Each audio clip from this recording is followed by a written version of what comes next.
So he says, hey, let's go to the Ponderosa. We're going to go to this all-you-can-eat buffet. I said, oh, this is perfect. I'm going to put my feed bag on. We're going to be good. So we leave the neighborhood, and then he makes a left turn. And I'm like, hey, man, I know the Ponderosa is the other way. And then we make another turn, and we make a right. And I'm like, we're going absolutely in the opposite direction. I just like, hey, where are we going? He's like, hey, man.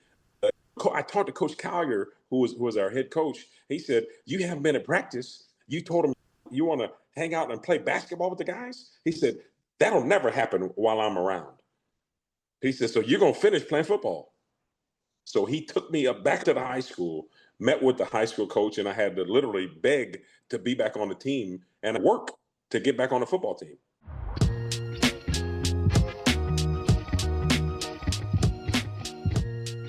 Welcome to the Gallery and Hurley Unfiltered podcast, Iowa Football Rewind. Subscribe now on YouTube or your favorite podcast player to get a behind-the-scenes look that you won't find anywhere else. Tonight, we're excited to hear from Bill Ennis-Inge, a defensive end at the University of Iowa from 1992 to 96 from Kirkwood, Missouri. Bill, welcome. Great to see you all tonight. Let's start with your foray into sports. Talk to us about how you got involved in football in general as well. I got involved in sports through my oldest brother. He was involved in sports. My mom and dad never wanted me to be much in sports. So he had to be the one who would take me places and get me started. So he's got me started in being able to play football and basketball and running track and baseball and wrestling. So I really would say all of my sport berets would probably be more dedicated to my oldest brother, Keith. And what were your parents pushing you to do instead? They just wanted me to stay focused on all my schoolwork or any particular trade that I would want to get into. You had like the tale of two coins where your mom never wanted to see her baby get hurt. That was always her rationale, especially with football.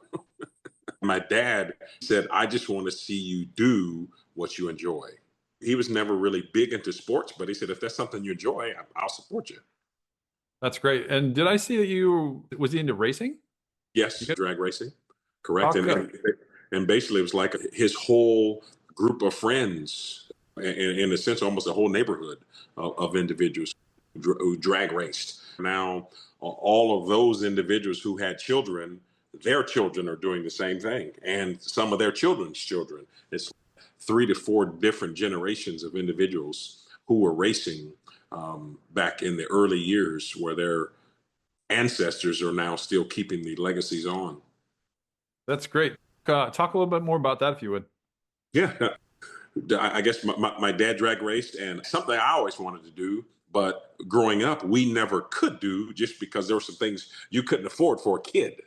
And I remember they had these little small cars that you could drag race, the little junior dragsters. They were coming out as we were getting into middle school, but it's just things we couldn't afford. So we always were there to help turn some of the wrenches and do whatever for our dads, uncle, friends, my godfather, anything that we could do. Once I got older, it was still in my blood. Once that occurred, I was able to have the race car that my godfather left for me, that he and my dad had raced. As our children grew up, we got them into junior dragster racing. Nice. So you grew up going to the racetrack and wrenching on engines and all that then, huh? Yeah. And that's when I went to college. I really wanted to be an engineer and be an engine builder. That was one of the things that I really aspired to become and to be and do. That was my why, because it's something I had seen from square one, where my dad was a mechanic, my uncle was a mechanic, their best friend was a master mechanic. So seeing those mechanically inclined people growing up, it's something that was more natural for me. Your older brother introduced you to football. Yeah, I was 6 years old, and they said, hey, I'm going to take you down and we're going to play football. Do I have to tackle somebody, or am I getting tackled? What's the scenario? He said, you just come to practice and we'll see what's going on. Unfortunately, he was one of the coaches. So every time when you would go through the drills, he would hammer me. I would always be the laughing stock of the drill. If you're going over the bags and you have to hit another bag, when you're in the air, he's going to hit you with the bag. So you can't do anything except get rocket launched. So that was My exposure when I was six years old to my brother just really tearing me up out there. But he said, I'm going to do this because someday you're going to have to do this to someone else. And sure enough, that's how I got my experiences. Everyone probably didn't know that I was as young as I was because I was still a little bigger, a little taller than everyone, but I was still thin. They thought I was a lot older than I was, but I was really young. I was the youngest person on the team all the way up until we were 13 years old. I was a year younger than everyone. Yeah, I feel like it's pretty status quo with the siblings too, right? To give you the hardest time of anyone. It's kind of the most. Saw my buddies, they were just cracking up laughing like, we can't wait for you to go because we know what Keith is going to do to you. I remember the battles with my older brother out in our machine shed. We'd play basketball. Yep. You go back in there and you look at the wall and it's tin. It's got dents all the way around it from someone getting hammered into it, balls getting thrown at it. I remember vividly just calling every foul because I was like, I'm not going to let him beat me. I don't care what happens. Like that competitive edge came throughout our whole family. I think everyone really was competitive that way. That's great. I guess it's interesting to hear that you almost weren't into sports because I couldn't imagine you playing anything else. It feels like you were built for that. Yeah. And when I got into high school, I think my body was more like a basketball player. So I was veering more towards basketball. And then I can remember my brother, the same scenario. There was one time when I was a sophomore, actually playing. So they had started their two-a-day camp, and my brother just happened to come home. He said, hey, how was practice? I said, I'm not exactly sure. So he says, hey, let's go to the Ponderosa. We're going to go to this all-you-can-eat buffet. I said, oh, this is perfect. I'm going to put my feed bag on, and we're going to be good. So we leave the neighborhood, and then he makes a left turn, and I'm like, hey, man, I know the Ponderosa is the other way. And then we make another turn, and we make a right, and I'm like, we're going absolutely in the opposite direction. I just like, hey, where are we going? He's like, hey, man. I talked to Coach Collier, who was our head coach. He said, you haven't been at practice. You told him you want to hang out and play basketball with the guys? He said, that'll never happen while I'm around. He said, so you're going to finish playing football. So he took me up back to the high school, met with the high school coach, and I had to literally beg to be back on the team and work to get back on. How old was your brother? A couple years older? No, my brother is 16 years older than me. Oh. Yeah. More of an adult figure then. Got it. At what point did that kind of, like, he obviously lit that fire. What point did it take over for you and you say, okay, this is something I really love and enjoy? Or did that ever happen? You know, I just continued to play. I never disliked football. Like, really, I just knew I thought I was better at basketball. And maybe it's because a lot of my friends were going towards basketball. And I had a really good year. And you know how the recruiting starts? I could just remember being in my Spanish class and I get a letter from Notre Dame and a letter from Miami. You would have thought we were going into World War III. And that was during the time where it was the Catholics versus the convicts of that era of football. This is literally right in the middle of all this. As I'm getting all these recruiting letters, I didn't know. I was like, I guess I must be doing something all right. And I remember my high school coach saying, you're going to have the body that's going to be really good for this. I can remember meeting a coach, which is so ironic, where I met the coach. The one thing I remember, he was left-handed because he wrote a letter to me there at the high school. That was Coach Ferentz. When I was a sophomore in high school, basically one of my first letters that I got, he wrote it in a sense there at the high school. Wow. So he had just left right after that, right? Yep. And literally the next spring or the next cycle around, he was not there. I can remember asking, hey, I remember there was a guy that was here, the coach that was here. I know he coached the offensive line and he was left-handed. I remember that for sure. At the time, there was Ted Gill. Our offensive line coach is John O'Hara. And I don't know if it was him.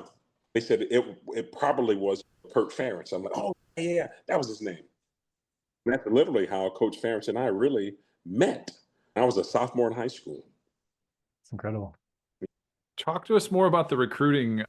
Who else you were talking to, where you were thinking, like how far did you get down the line that you started realizing that, wow, that I want to go play somewhere, and you want to take that path going forward? If there was a college, well, I probably got a letter from them somehow, some way, from basically everywhere from all of the Big Ten schools to Miami. I could just remember when it was time to take your visits. I visited Notre Dame, I visited Iowa, I visited Purdue. When I'm going to Illinois, the week of my visit, Coach Makovic takes the Texas job. He leaves, and Coach Tepper gets the job, who was the defense coordinator. The very first college game I went to was our sophomore year, junior year, where it was Michigan at Illinois. And it was a game where Desmond Howard did his little Heisman pose. I can remember this like it was yesterday. One of our tight end on the team, his dad drove us up to the game, and that was my very first exposure to big football or seeing a game that wasn't on TV. You know, you come in at 2:30, you could see the game on ABC, and that was usually Michigan, Ohio State, or Iowa, or Notre Dame. So from a recruiting standpoint, I ended up getting recruited by all of the big major schools, and I didn't know exactly what it was. Everyone said, hey, man, you're going to be pretty big, and you got a chance to just continue to grow, and you're very good in the classroom. I think, at the time, I think about a 20 or 21 or something like that on the ACT. I really didn't know. I just did what I was supposed to do. And I can remember when someone said, hey, you've been on the honor roll all the time in high school? I was like, yeah, I guess. I just did all my work and did everything I could to do all my exams. I didn't know that was a really big deal until it was time to graduate and leave. And they said, you've been on the honor roll all 4 years of high school. Yeah. And so did you get looks for basketball as well then? Yep. But the challenge was football was before basketball. Like, I can remember something so vivid when I got my letters from Indiana, because I wanted to play for someone like Bobby Knight. And I can remember telling one of my buddies, man, dude, I would love to play for Bobby Knight. Maybe because I had a couple of coaches that had his personality, I really gravitated towards them or excelled under their coaching styles. Football was first. And most of my other recruiting, it was smaller basketball schools. It was not a lot of the big schools. The Indiana scenario could have been more of a dream. It might not have been one of the major priorities for them as much as it would have been for me. Football season was first. So they're like, hey, you got to do something for school. I'm like, oh, okay. So then I started taking my visits. And that's when I visited Notre Dame, Iowa, Purdue, Illinois. I did end up visiting Missouri in the very end of everything, because Missouri, they weren't even really recruiting us until they found out that we had all these other visits set at the time. And I can remember leaving a basketball game, going up there for my official visit. And then I got to sit in front of this guy by the name of Hayden. One of my high school coaches' name was Richard Bass. He played for Iowa, but he would never take me up to Iowa. He would never do anything. He said, hey, man, if you're good enough, they're going to come get you, and they're going to have you come up there. And in reality, I think that was probably some of the best advice I could have ever gotten, because if I'd have went up there with him, it's no telling what would have happened in the end of the day. And so I took all my visits, and I just felt so comfortable around Coach Fry. Just as a person, he can make you laugh, smile. And he talked about, I can remember him talking to my parents and my mom saying, hey, I'm going to hold him accountable, and I'm going to help him become a man. And I can remember that was like, oh, okay, all right, good. That's what I need. And it wasn't like you knew exactly what you needed at the time, but he just came in and he was so personable around everyone. I think you guys know, and he was so good with his little jokes, and he could make you smile, and you just felt so comfortable to where you felt at home around Coach. Yeah, definitely. And you were probably maybe one of the few that played hard to get, but I don't think he was used to that. Sounds like other guys we talked to are like, okay, here's the deal. It's you or someone else. And they got the hard sell. So I'm sure it was different. Because I was getting so much pressure from Notre Dame because my cousin went to school there, Alvin Miller. He was roommates with Tim Brown. That was the one school I had been to the most. They had said something on our visits that their defense was changing. They had a new defensive coordinator coming in and that our position could potentially change. They said, hey, you may either have to put on 50 pounds, 60 pounds and become this kind of a position player, or you need to slim down and become an elite fast twitch guy. And I'm right in the middle of both of those. There was a guy that I was on a visit with. His name was Thomas Knight. Not the T Knight that we played with, but another Thomas Knight from Memphis. He ended up going to Notre Dame, and literally a year later, he ended up transferring because of exactly the same thing that happened in the conversation. He ended up transferring to Tennessee. When you look at the fit, it just was not a fit. Now, I know educationally it was something that I really wanted, but from a fit standpoint, it just was not the fit. I can remember when I went there for the spring game, and holy smokes, you got big and then there's men. I can remember telling my mom, like, okay, I got to tackle this guy by the name of Jerome Bettis. And like him and Rodney Culver were the two running backs. Derek Brown was the tight end. They were monsters, how big they were compared to me. I was 200 pounds. And at the time, I might have been 195 just because it was the springtime. And I can remember my brother saying, they have kickers that are bigger than you. And it was the nature of the beast and how big they were at that particular time. But when I went to Iowa on my visit, man, I felt so at home. And there was something that happened where, you guys know, they're practicing for the bowl game where they're going to play BYU in the Holiday Bowl. I'm there for practice. We're in the indoor, and I'm down on one end with Coach Brazier and Coach Vuletich and the linebackers and outside linebackers. And then the fight breaks out from one-on-ones. So I'm looking down toward the far end of the bubble. Eddie, man, what is Eddie's last name? Ken Jones was the wide receiver. They got into a brawl, and I'm looking at a 17-year-old. Oh, my gosh, they're fighting. My image of fighting was a little bit different, where it was never going to be done. After practice was over, they were still arguing and everything. They go into the locker room, and they're in the locker room laughing, joking around, and like Kenny and Eddie was like, hey, are you riding with me over the training table? They said, yeah, just give me 5 minutes. I'm like, hey, wait a second. These guys just got into a fight here like 20 minutes ago, and they're riding over the training table together, and they're roommates. So what I saw was like, this is a place or an environment where at least the players are fairly close, and they could put those things behind them. Now, whether they got into a fight all the time, and that just was the nature of how they were, that really set my mind to be an Iowa Hawkeye when I saw the relationship that all those guys had at that time. Wow, that's crazy. As far as the recruiting piece, you said Coach Ferentz went to your school, but who was your main recruiting coordinator? It ended up being Ted Gill. Ted Gill and John Austin were the ones who ended up really recruiting the St. Louis area. And the other question I had is, were you big Rams fans back in the day? Remember, the Rams weren't in St. Louis at the time. Oh, they were still in LA. Yeah. I grew up as a 49er fan. The Rams didn't come to St. Louis until a lot later, wasn't it? Yeah, you're right. I forgot about that. The Cardinals were there in childhood. I can remember when they left and went to Arizona. Yeah. I think we heard some stories about you guys in snowmobiles. Maybe that was a recruiting trip for D-Gibb and those guys. You wouldn't let them drive it or something, wasn't it? D-Gibb was like... No, because they told us we have to stay on this specific path because they needed to keep us off the greens at the golf course. Peer pressure kicks in. You guys got to let us drive or I'm not coming.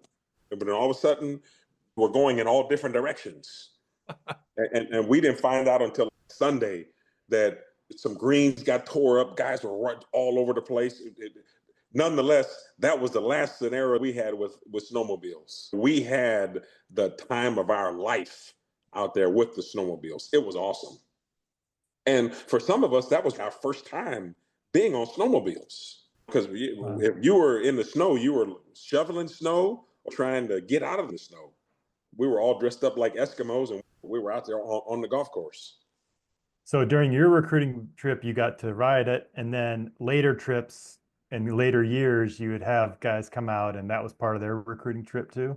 Yes. Is that till that year? Then Yep. ruined it. And I can remember maybe '94, where we had a couple of guys come from some junior colleges, and they were coming from California. So just them seeing snow. I can remember how CF Walla, when he was just in the snow trying to figure out, man, what is this? He was like holding it in his hands, like, man, this is actual snow. And we were like, you've never seen snow before? He was like, no, I've only seen it on TV. Tonga and living in California for sure. Oh, yeah. Some of those 15 below zero days were a little tough for some of them. It made their skin really tight. Yep. Talk to us about the transition going from high school. So you got signed up at Iowa, right? You decided was a great fit for you and you got signed up. Talk about the transition from high school to that first year of college, your mindset, any trials and tribulations you had. You really didn't know what to expect. You go from a scenario where you've played your whole life, and now you're coming into a scenario where we had the whole team coming back. We had one of the best offensive lines in the country coming back. Coach Verducci got hired as the offensive line coach because Coach O'Hara passed away in the spring on the cruise.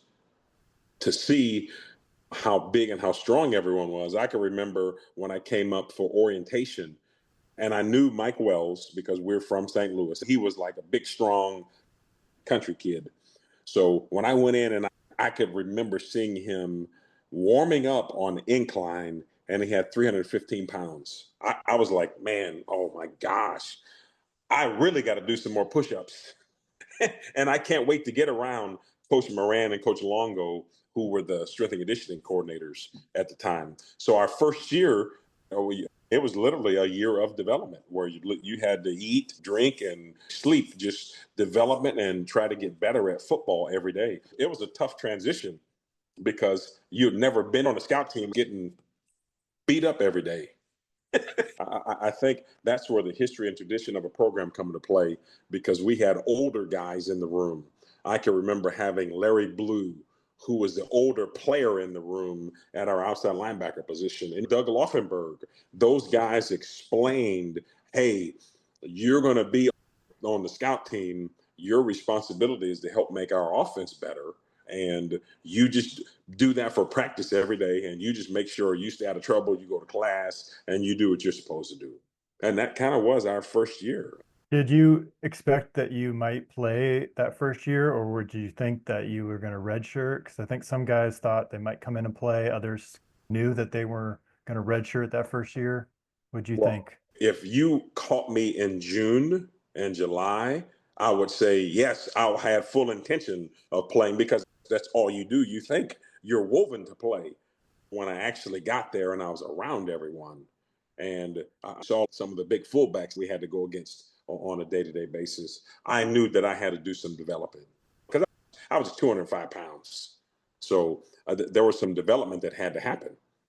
So I really had to embrace being able to develop. And it was hard because you go from a scenario where you're away from home for the first time. You went to a school to do one thing and you're not doing that. And it became tough on all avenues. But I think that's where guys like yourself come into play, where the brotherhood kept us all together. When we could go down into Hillcrest in the training table and you could laugh everything away in a moment, just because everyone was going through the same thing. You were playing the same position as high school, so that wasn't any change. You were playing D end at high school? Yep. I was an outside linebacker, so the position was the same on our end for the most part. Sometimes I played in the core and played true linebacker. We were just in Coach Fry's system, they're called a defensive end, but in most scenarios, you're an outside linebacker, because that's what it is today. And what were they expecting you size-wise to be? You what, like 250, 70?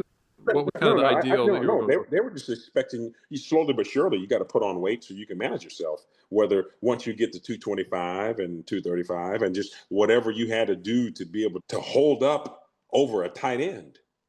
Okay, So because yeah, you're going against those guys that are Yeah. 260, 270. Our So talk cross about is huge too. for sure. the tight ends we had to go against our freshman year were Matt Whitaker and Al. You had to replace 46. It's downhill. I think that's one of the things we haven't talked about yet. And this is the weight gaining process. Can you talk about how that went? Like what you did, what you ate, just trying to do that. On my end. I just did everything that they told us to do. I can't remember if we had nutritionists, but they were in and out. You know how we had someone who was there and then someone who was gone. The strength and conditioning staff would take care of it. They said, you just eat. When you eat a lot. Make sure you stretch. Make sure you work out and do what you're supposed to do and run. And slowly but surely, your body will catch up with you. And that's exactly what it did.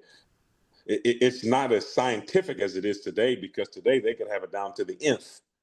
Today, I think when we were in school, you had the different groups that you were in: weight gain, weight loss, weight manage. Those were the three groups that you were in at the time. And the one good thing is that because we were always trying to put on weight, you could take the late plates from training table. So you could go get the steaks and the shrimp and chicken and take it all from training table because you were on the weight gain list. So you would eat dinner and then take it to go full and eat that later at night. Yep. Did you do like other shakes, like power shakes? No, that's the one thing I never did. I never took any supplements. This is a time when the creatine things were coming out at that time.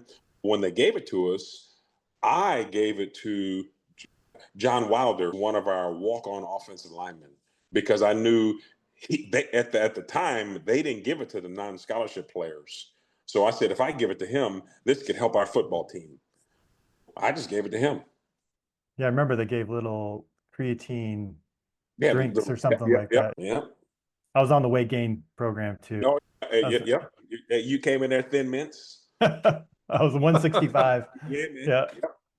I was doing some kind of shakes, power shakes. I was like dehydrated milk and then like peanut butter sandwiches and stuff. Not that I had to be that big for a kicker, but I was a little undersized. It's one of those things where they try to give you so much. You need to wake up at midnight and eat a peanut butter jelly sandwich. I'm like, okay, I'm dedicated to putting on weight. I don't know if I'm going to do that. So what I did was I just did what they said to do. Every year, I think I put on maybe 10, 12, 15 pounds a year. It ended up working out pretty good because I had all the motivation in the world my second year, because we had this punter who came in and he was bigger than all of us, but he wasn't punting like a specialist. I was skinny back then. 220. Speaking of 225. I wasn't 225 at the time. Here's this guy coming in. He's a punter, and he's 225 right now. Was I? I might have been 225 when I came in from high school. But skinny though, I was like this. It's scenarios like that where there are some historical developmental programs to where that was what you did and what you do. And what's going to be tough and what's going to be challenging. That is where our sport is suffering and has changed today. Because so often that has happened and the person takes off and then they can go somewhere else. Instead of enduring some of the battles or enduring some of the challenges. Like, I get that. But if you could just hang in there, it'll really show you how to persevere. And that's what we had to do. We had to persevere. And you guys will remember this vividly. There's nothing better at 5:25 in the morning, taking a shortcut through the hospital during the wintertime to get over to the bubble so we could be there for winter condition. You swear someone showed up like 20 seconds before you did to turn the heat on. It's like 50 below zero in this place. Yeah. It's 5 a.m. It's pitch black outside. Yeah. And then they say, here, eat this creatine thing that's going to make you probably quasi sick. At least for me, it did. Correct. That's all of the wild things that we did back then, man. I want to come back. We want to come back to the new perspective and transfer portal and all that. But I also wanted to ask about, was weight training something you did in high school, or was that something that really took off when you got to Iowa? Yeah, that was something that took off when I got to Iowa. I would say I started doing it a little bit when I was in my senior year because I literally grew 4.5 inches. So they were like, "Hey, man, we're not gonna have a 6'3" corner anymore." So I had to play a specific position, but I was 170 pounds. Between my junior and senior year, I put on 25 pounds. So I went from 175 to 200 during my senior year. And then I slimmed a little bit during basketball season. We didn't do a lot of lifting, but I knew that if I needed to get better, I can vividly remember Mike Wells and Leroy Smith, who had just gotten done. He talked about, man, I was a running back and I just worked out and I stayed on course. And I could just remember those guys talking about that. Everyone, there was a multitude of defensive ends who or outside backers who would always come back, from Moses Santos to Richard Pryor, or they had tight ends who would come back, and Mike Titley. They all talked about, hey, man, I was here and I put on 30 pounds. I'm like, okay, so let me just stay on course, and I believe this is what's going to happen. Let me go attack this in the weight room. Talk about your mindset. I think it's interesting to hear different people and how they were able to be successful, whether it was a fear-based thing where you didn't want to let your teammates down or you had mentors looking after you. Talk about that. I guess I'm interested in those pieces of hearing people's inside voice and what they did and what they said to themselves. My home environment was not great. I was the first one of 6 to have a chance to go to college. When I left on August 2nd of 1992, I can remember my mom saying, "Son, I love you to death. The next time you come back here, you will be a guest. I don't want you to come back here to live or to stay." That was all the motivation that I needed at the time. I knew I couldn't go back home. So I really had to do whatever they told me to do. Guess what? I'm going to be lifting and I'm going to be there at 4 a.m. because I didn't have the option of being able to go back home and lean on whatever was at home, because that was something that I did not want to do. So that was one of my primary motivations. And that was always my motivation for being able to play. I could really take out a lot of my fears and aggressions on someone else and get away with it where it's legal. So that was good until you hit a specialist. Maybe a backup quarterback, yeah. As we've been doing this podcast, I don't think really understood some of the places that people came from. I guess we probably to some degree did. I don't know if we were supportive enough in that way. So it's interesting to hear those stories, and if we should have been a different teammate in that way. Sometimes no one knew because you had a thought of embarrassment because everyone came from different places, but we're all brothers because we're all fighting for the same thing. I knew my responsibility, it was just within me as a person, was I cannot let you all down. I don't know what I have to do or what has to be done, but I can't let you down. That was my fear, was letting my teammates down. And it's something that I worked every day diligently not to do. Yeah, that makes me really proud that you guys came from some of those circumstances and did what you did. That's a great achievement. I hope you guys take pride in that. I'm proud of you, at least. To do something and to see that and to be able to work through that. I guess for me, I'm proud. And I think like Cedric or somebody was talking, and I was trying to put a piece together, and I was like, wow, that's an amazing story. That's an amazing journey. And there was hurdles that I didn't have to go through these things. I probably have no clue for some of this stuff. Me neither. Some of the things that you would have loved to be able to do. Hey, we got a free weekend. Hey, let's go home. We knew that stuff we couldn't do. Number one, if I was going to go home, I had to sleep on the floor of the couch. So I couldn't bring another teammate with me to see how we lived. So that's the unique things. But we were able to be great because there were individuals, you know, how the Mitchells were, how they really opened up their doors to all of us. So we could go over there and we were family. It was great that you could go to someone's home, enjoy the weekend, sit back, relax, and even if you wanted to go study. Yeah, I think there was great opportunities that way, which is good. And I think we've talked about that in the other episodes of those families that showed up at games, right? I remember Matt Hughes' dad knew the right thing to say and was that support system Was your family able to see you play a lot of games or no? Yes, they were able to see some because some were on TV.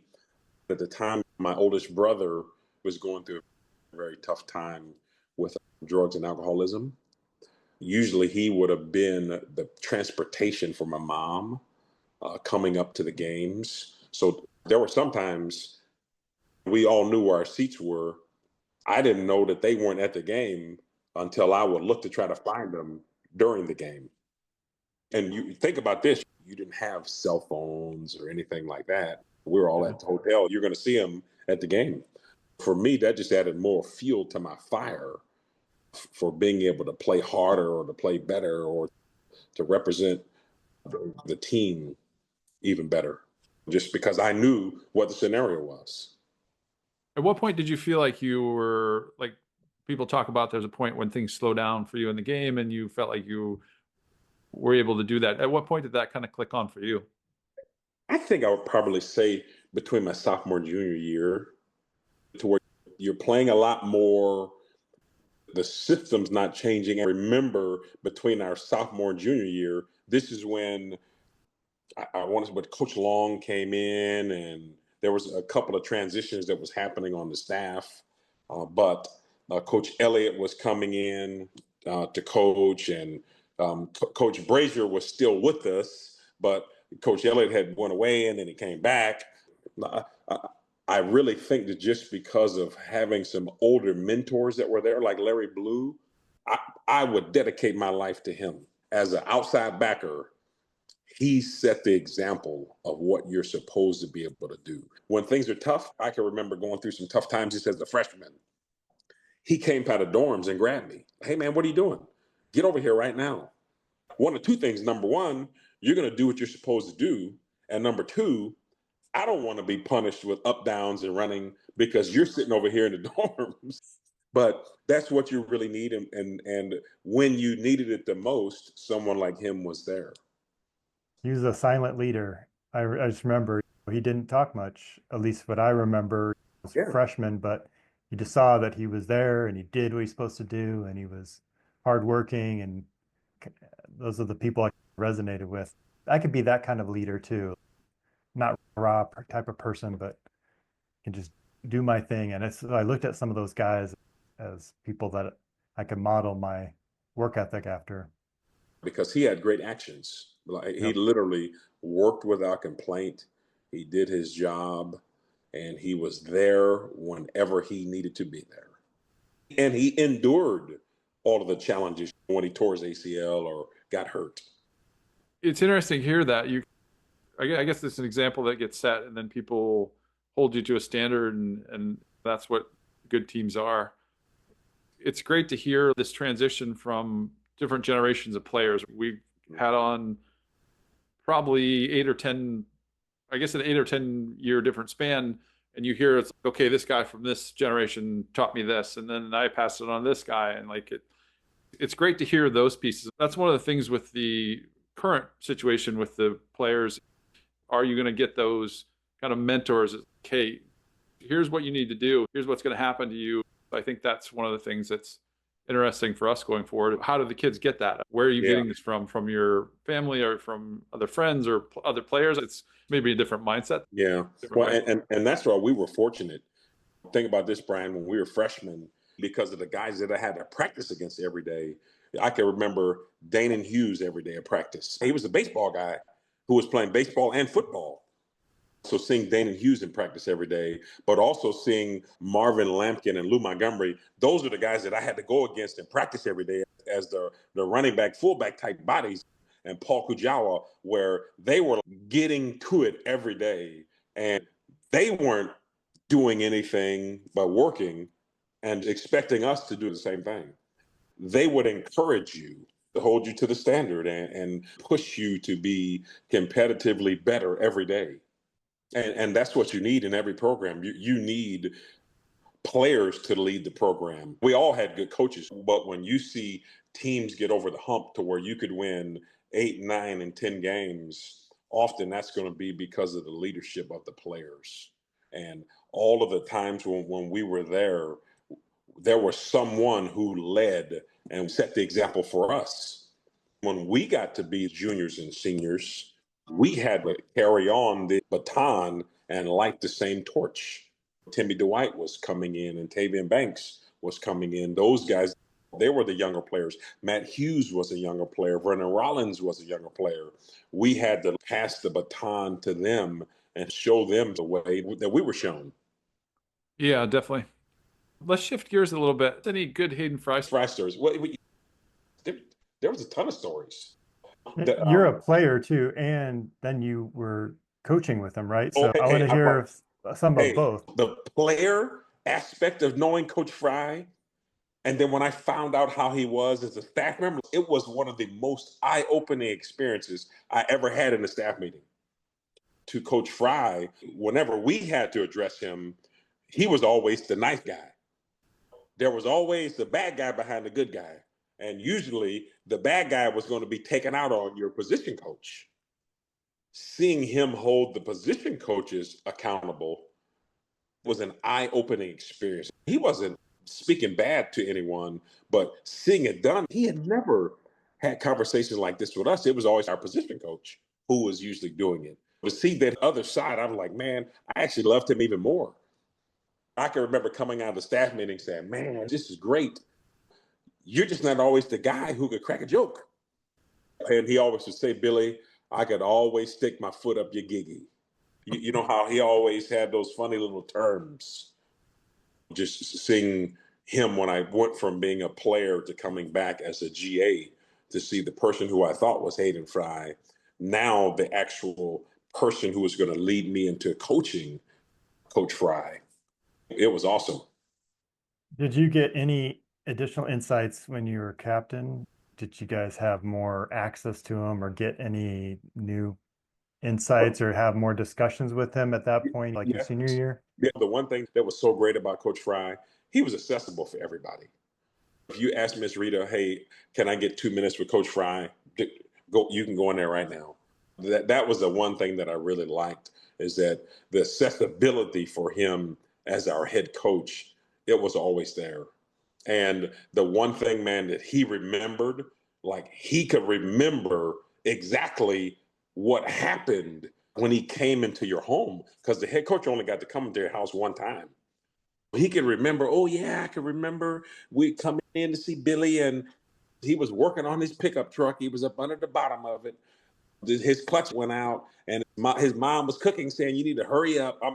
And that is exactly what occurred when him and Coach Gill came to the house. Me and my dad were up under changing out the clutch on my pickup truck. We were trying to hurry up and get done, and we were running out of sunlight.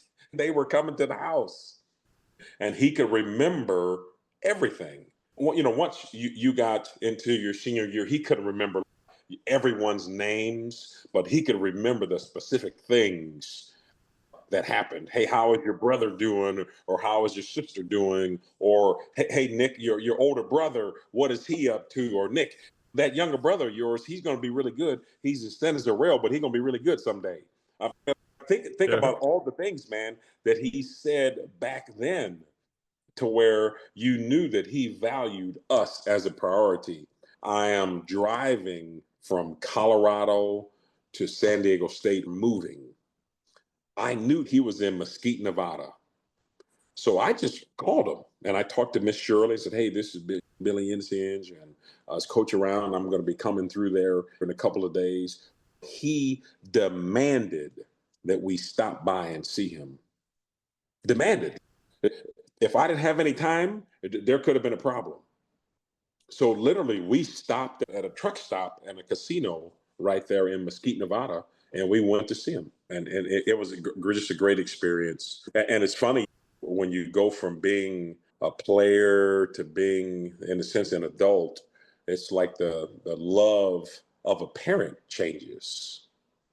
And it was awesome just to be able to see how he was and him saying the things that you'd want to hear from a parent about you and all your teammates and how proud he was of you and everyone, and that he knows if anybody ever comes by here, he makes them stop.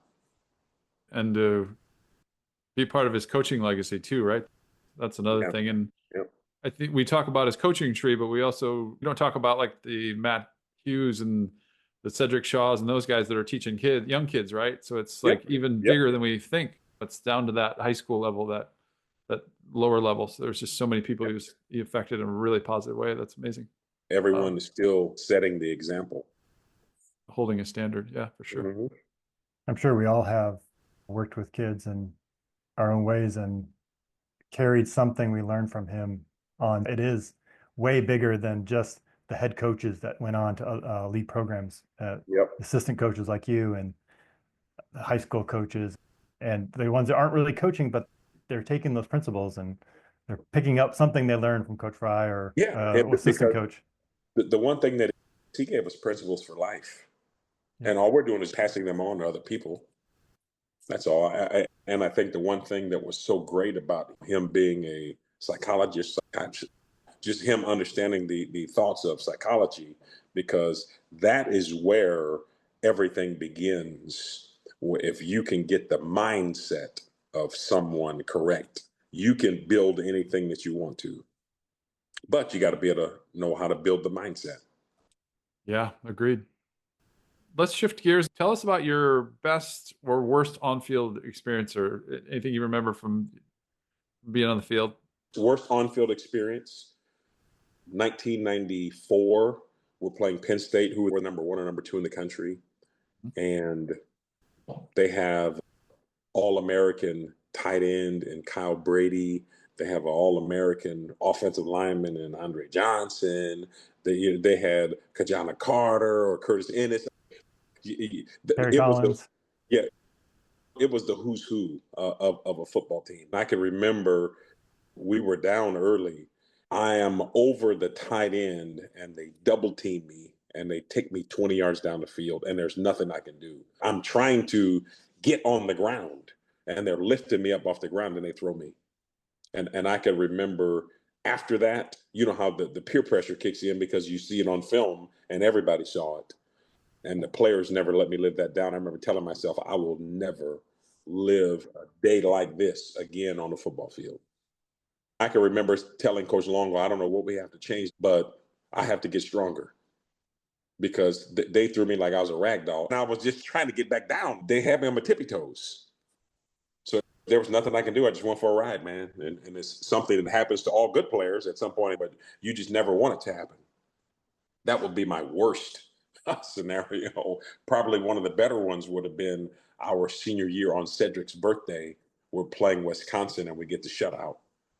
I think most people don't understand how our last 3 to 4 games, people really didn't score on us very much. We shut out Wisconsin 31-0, and then we beat Texas Tech 27-0 in the bowl game. So I think those are some things that really stick out to me. Our last game at home in Kinnick Stadium, our last game on the road in the Big Ten, playing Minnesota, which we won, then our last game as a team. And we were dealing with the adversity of Mark Mitchell's family getting into that accident on the way down to the game. I was on the elevator with him when Mr. Stewart, the sheriff, pulled him off. And we're like, man, they thought we did something wrong. He said, Billy, I need you and Mark to come here. We were ready to go tear up the Hard Rock Cafe. Then they told him, hey, man, we need to fly you home because your parents have been in a bad accident. And he didn't know anything but that. And obviously we found out hours later that he had lost his mom and that his brother had broken his neck and his dad was hanging on by a thread. It was tough. But those kind of be the highlights, lowlights of our times. You had some losses too before that season. I remember, I think you lost your father and your uncle. Yeah. My father passed away April the 1st of the spring, and my uncle passed away like during game week. We were playing Arizona. It was game week, man. I remember I had to leave and miss practice. It's funny as you look back at it. I was there the whole summer. I was there all of camp, and I have to go to a funeral, and I don't start. I can remember I was mad forever at Coach Elliott, but that was just the rule of what the rules were. Yeah, that seems not accurate for the situation. yeah. But we were talking about your name, so you go by William Inge now. Yep. Is that you want to talk about that? I had always been named after my dad. No one growing up could pronounce Inge, but everyone could pronounce Ennis. So Ennis is my mom's maiden name. So that's where the Ennis-Inge came into play. And then once I got into coaching, I just wanted to keep it simple. You had some more real estate in the back of your jersey, or was like, how do I fill this up kind of thing? My shoulders were a little broad. Yeah. And your arms are a little big too by the end. Let's not joke around either. You give me a hard time about coming in big. You had some huge arms by the end. All that was from that experience at Penn State. I was never going to let that happen. Yeah, right. Believe me, I was never going to let that happen again. And you didn't, I don't think. Yeah. That was probably the most embarrassing moment I've ever had in any sport. I was helpless. There was nothing I could do. And humbling. Sports can do that, right? You just see the difference of just pure athleticism of these guys are just different than we are. And how do you mentally get around that? How do you compete against that? Yeah. But they were seniors, we were just sophomores. But it's like, okay, we know that there's more work that we have to put in. So the next time we went up there and played Penn State, we beat them. Yeah, that was a fun game. It was in the rain, right? Yep, started raining in the end. Got the Hayden Fry put the plastic bags on your shoes. Oh my gosh, I forgot about that, Nick.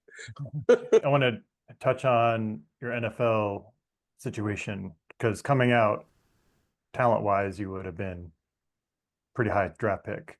Mm-hmm. Can you talk about how that all played out? And I think you did get in with the Titans for a little bit.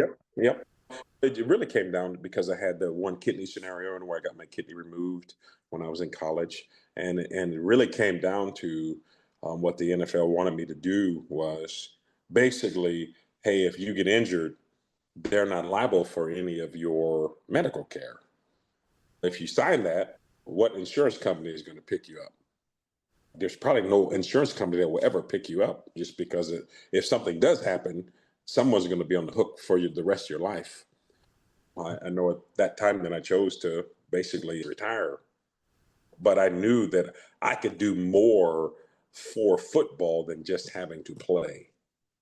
And I can remember having that conversation with Coach Fry and with Coach Elliott. There's more that we could do that could help you instead of you just playing football. It was a really tough transition, but we knew there was more that could be done because life still has to go on. I knew that I did everything on my end to work to put myself where I was supposed to be. So I really couldn't be bad or feel mad or feel like I had disengaged myself because I cheated the process. I did not cheat the process. And in college in Iowa, University covered anything related to an injury, but the NFL didn't want to go that route. If I got hurt, where now you have to go on dialysis for the rest of your life, they're on the hook for the rest of your life. Got it. And it's for me, it was a simple decision. Like my representation just said, hey, here are the two scenarios. If you take the chance and it doesn't work out, you're going to be holding on, trying to figure out how you're going to get medical care. It was easy for me to be able to walk away because I didn't need the NFL to help me reach my peak potential as a person. Like I knew I didn't need that. And luckily I had matured enough to where I had understood that. Probably maybe a year or so before, I probably would not have had that same mindset.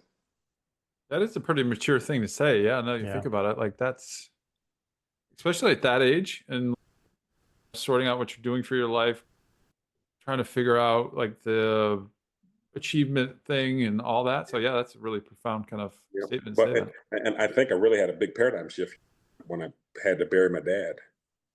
Because you see, man, things could happen and you don't even know it. And you have to keep on living and keep on working. And so when you made that decision, had you already really decided to go the coaching route, or did that come later? No, I was going to go to law school. I was actually going to go to the law school at the University of Washington because one of my mentors was out there. And it came down to going to the University of Washington or having a chance to try to start coaching. And I can remember Coach Elliott and Coach Ferentz were like, hey, if you want to coach, now would be the time before you get any debt. Because once you get debt, you're probably not going to be able to take the job that you would get in college if you're coaching as a GA or at a smaller school. So I said, I'll try it. And then there was a job that came open at Northern Iowa. Coach Elliott had called the head coach up there at Northern Iowa, Mark Farley, and that's how I got into coaching. What Coach Elliott did for me when I lost my dad, I knew I wanted to provide that for someone else. It may not have been coaching, but it was going to be around helping people in some way, shape, or form. Was that 97 fall or 98? When was your first season? My first season coaching, once I came back, when I gave up the NFL stuff, I came back to Iowa, I was a GA. And that's when we had the experiences earlier where I got to see Coach Fry as the employee, not just the coach. Was 98 season? Yeah, I think that was his last year, right? 98 was his last one. Ferentz took over 99 season. And 99, when Coach Ferentz took over, I was there the first year with him. And that's when we talked about, I got my master's and wanting to get into coaching. And in the spring of that next year, the job came open in Northern Iowa. I forgot you were on with Fry and Ferentz. Yep. So how was that transition? Because you did know him before, that was really interesting, but now you're seeing this new coach come in, take over for your old coach. It was obviously unique because everyone had been used to how Coach Fry had did it. And now you have someone new coming in who had been there years before, but was obviously going to do things a little differently. So you had a different interpretation of, let's say, the guards, the individuals who were under Coach Fry and the new people who were with Coach Ferentz. So it's just, that's what it was, and it's how the world is. But as two great people, and what you see what Coach did is he really stuck to his guns. He knew the system that he wanted to employ and put in place, and put the organization in a scenario where they're going to have a chance to win fairly often. And obviously that's something that they did over time. Now he's up to 200 and something wins. Ever since then, it's great to see, and it's something that you'd be proud of as an alum, even though we know they had to go through some of their hurdles and some of their bumps. But those are things that every program has to go through and endure from time to time. Did you see similarities or more differences between their coaching styles? Some of the major differences came between more of the coaching staffs, how they were with the different players. And it's just that you can all skin a cat a different way. And that's just how they skinned it. That's all. It wasn't good or bad. It was just different. And he also had the leash too, right? They gave him enough room to say, hey, you've got a number of years to make this work. Because the first year they won one game and then won 4 and then worked through that progression, which feels like maybe now that's not as for people. Yep. Yeah. The progression for being able to turn a program around is definitely not the same today as it was back in 1999, for sure. But the one thing that you have to do is you got to know how to develop the people. And that's the one thing that Iowa takes pride in, is what they had to do with all of us. They still do just that to the young men that are there now, where someone would come in and then 2 or 3 years later, you're like, hey, wait a second, who is this guy? Where did he come from? And all he did, he was just coming up through the ranks, as people on the outside would say, coming up through the farm system. And before you know it, this individual is a very good player and is doing very well for the organization. Today, I'd like to highlight the Damani Gibson Foundation, focusing on raising awareness of heart health. It also provides leadership and empowerment service for youth and their families. The foundation works with student ambassadors to spark important conversations about emergency preparedness, all with the goal of educating athletes in the community about sudden cardiac arrest. We are honored to feature the Damani Gibson Foundation as they work to ensure athletes and bystanders are prepared to save lives where and when it matters most. To find out more information, find them at damanigibsonfoundation.org. That's DAMANIGIBSON foundation.org. We were talking about that a little bit in the break, about kind of the mindset of how you think about putting together your career to a certain degree of, what jobs you take, where you are headed, and those kind of things. Can you talk about that piece, about how you think about that, or how you've thought about that over your career?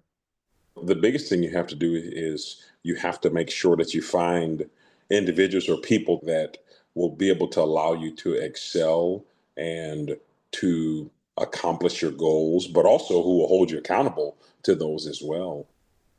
Very rarely do you find quote unquote friends that you want to work with, because most of the time you want to be able to be with someone that's going to have a true professional working relationship with you. So the thing I've always wanted is to look at the program just from afar to see how are they with the staff, with the people, with the student athletes, with everyone who touches the program.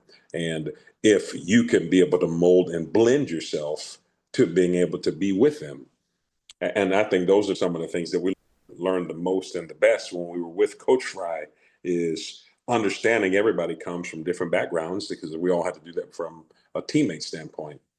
But the one thing that you do is you still open your heart and you still love and appreciate them and show them that you can lead them to being able to be better, or that they can be better than they are, or that they will become better than where they are at this point in time. And usually things will start to turn fairly quick. If you want to just run through your different stops. I was a GA in Iowa for 2 years, and then I was at Northern Iowa for 4 years. And then I went to Colorado, and I was there for a year and a half. It was one full season. Then we left and went to San Diego State with Coach Long. I was there for 2 years. And I left there and went to Cincinnati for 2 years. And then the university at Buffalo for 2 years. And then I went to the Buffalo Bills for one full season. Then I left and went to Indiana University, and we were there for 7 years.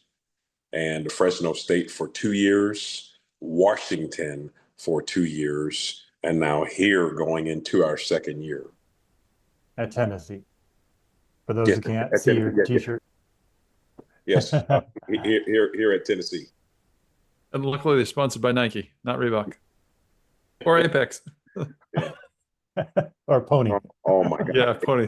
Apex, Pony. Man, you remember those when those jerseys came in? Holy smokes. I think one person liked them. One person out of the 20 we talked to was like, "Oh, those jerseys were great." I was like, "Oh, they were not good." Not hardly. Yeah. Whoa, we got so excited for it. And oh, Jesus. Did you help bring back the older style as a senior captain, or how did you know how that played out? It would. No, I think they did ask, but the consensus from everyone was everyone wanted to go back to what they used to be, to where you're going to look like the Pittsburgh Steelers. Mm-hmm. And the Pittsburgh Steelers don't have wings on their jersey. And that was kind of just, I think, the basic gist of it. I think the one thing that we wanted at some point in time, and it's what they do now, to where you have a change to where something's going to be changed in uniform. And it's usually just the pants. So instead of having the gold with the black stripe, change it and have black pants or something like that. That's something, Brian, you remember we had those conversations, and it's good to see that now that's something that they do today upon occasion, and they'll have a all black jersey or something like that. Things we never got was just, we were always going to be in your standard. If you're at home, it's going to be the black with the gold pants, black stripe, or on the road, you're going to be with your white jersey, black numbers with the gold pants with the white stripe. And the one thing that I love about that is when they see you, you're only one football team. Like that, you'll never be confused with another organization. That's the one thing I love about it, is when you see it, you know exactly who you're looking at, to where the brand or the identity is exactly what it is. Yeah, there's a standard there. Yeah, that's funny. I'm just thinking your closet must be ridiculous with all the different teams you've been at, right? You're like, your family has to be like, okay, which one of the 7 teams have I been at am I going to wear today? Yeah. No, usually it's goodwill when you're leaving, the things that you know you won't need, or relatives who will need something. Like when you go somewhere for the holidays, you're taking a suitcase full of stuff that you're giving away to everybody. And when you leave, you don't want this suitcase. This suitcase has to be empty. My wife says all the time, hey, we got to get rid of this stuff ASAP. Nice. The question that I have is the last couple of stops you've had some really great success. And I'm curious to hear about the differences of those teams. And obviously there's a talent part of that. That's probably the main part, but just the programs in general, like what separates those programs? Can you talk to that? Yeah, I think the biggest thing that you're talking about, just with respect to some of those things, is the people that you're around from a day-to-day basis, with respect to the coaches and also the players who are in those organizations. They are pretty good. They're on the top end of what they're doing for college athletics, and you have a few more of them. And even at some places where we may not have been at the top of the food chain, but we played very good, we just didn't have as many as some of the teams that we played. Now, I've been fortunate enough to be at a few places where we have a few more of them, and some of the systems that we put in place, it has been proven to be able to win. And do you think like the difference of the other teams, is that mostly driven by recruiting, or it's by legacy, or like what do you think all that put together? It's like Iowa's done really well over the past 40 years or whatever it's been, but we've never been in those upper level conversations, right? Or we've only scratched close to that a number of times. Yeah, and I think a lot of it is recruiting. When you look at what you're getting, if you get an average player and you develop him, he can develop into being a pretty good player. If you get a good player, you can develop him, he can be a pretty great player. If you get a great player and you develop him, he can be an elite player. If you have more great players, the chances of you being able to win more are pretty high. And the one thing that Iowa has done, they have gotten some really good players. Sometimes it's just they may not have had enough at some specific positions that really put you over the top. Iowa is historically noted for having offensive linemen, defensive linemen, tight ends, and obviously as of late, a couple of defensive backs. Now, imagine if you had a quarterback or if you had some receivers. That's what's going to allow you to be able to score points and be able to, at some point in time, outscore people instead of having a defense that is just so good where people aren't going to be able to score. If you have an offense that can outscore people and you couple that with a defense that doesn't allow people to score, that's how you get Ohio State. And what did Ohio State do this past year? Yeah. But and so you're saying like if there was that pedigree to say, okay, here's our tight end body of work is ridiculous, right? The number of guys that went on to play in the NFL, their college careers, all that. If we'd have had those, we had some really great quarterbacks, but if we'd had that super elite level quarterback pedigree over the years, then you think that would be more helpful, because those are turning the dials now of saying, okay, you need a really mobile, athletic quarterback, and you need some really good receivers, and we just over time haven't had that type of talent. Yeah, I guess I think I haven't had a chance to really look deep into how the program has been historically with the personnel, but I think if you look from afar, that's what it looks like, where you don't have the elite quarterback compared to the rest of the teams that you're playing, and the elite receivers compared to the rest of the teams that you're playing. Interesting. Yeah, because I think we're getting the questions from other people that we've interviewed or just coming up in conversation of why haven't Iowa's had this really long-term successable program, but we just haven't been at the level of some of these other teams. And that's, and I know it's hard to do, and you have to, it's success for a while, you build up to it, and it's hard to stay there, right? It's hard to be at the top. The one thing Iowa's been able to do is, with the people that they've been getting, they've been able to obviously for sure win between 6 to 9 games, occasionally win 10, 11 here or there. And everyone's going to be fine with that. That's where the standard for Iowa football is. But some of our other competitors at the Ohio States or the Michigans or the Penn States, that is not the standard. The standard is going to be you're going to be at 10, 11 wins every year, and you're going to be competing for the championship. And the crazy thing is Iowa has done just that. If you look at over the years, they have been within a game or two of the Big Ten championship just about every year. Yeah, they've had some great success for sure. Mm-hmm. And so you think that type of expectation is just all around the program, or you think that's like at the administration level? No, yeah. That I don't know because I have not been there. It must be there at the administrative level because everybody's always fine when you win 6, 7 games, you go to a bowl game. And believe me, it is so hard to be able to win games in college football. And now things have changed so much with the transfer portal and NIL and all those things to where it's getting even harder to see some of the things that they've done. It's a program that sits all by itself when you think about how many programs that have had 2 coaches lead the program in the last 42 years. There's only one program that's like that. And it's the one that we're talking about right now.